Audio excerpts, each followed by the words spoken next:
মালদ্বীপে অনুষ্ঠিত হতে যাওয়া চার জাতি ফুটবল টুর্নামেন্টের প্রথম ম্যাচে বাংলাদেশের প্রতিপক্ষ হচ্ছে পাকিস্তান। বাংলাদেশ এবং পাকিস্তানের মধ্যকার চার জাতির টুর্নামেন্টের এই ম্যাচটির সময়সূচি জানব এই ভিডিওর মাধ্যমে। তাই যারা এখন পর্যন্ত চ্যানেলটি সাবস্ক্রাইব করেননি, আশা করি চ্যানেলটি সাবস্ক্রাইব করে পুরো ভিডিওটা দেখবেন।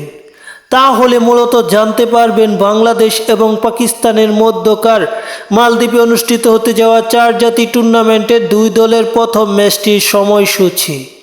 তাহলে দেরি না করে আমরা সময়সূচিটা দেখে আসি।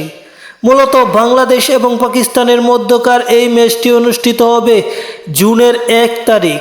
জুনের 1 তারিখ দুই দল একে অপরের বিপক্ষে মাঠে নামবে।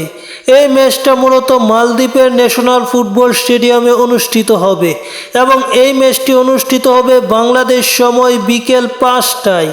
এই ম্যাচটি জিততে পারলে সেমিফাইনালের পথে এগিয়ে যাবে বাংলাদেশ।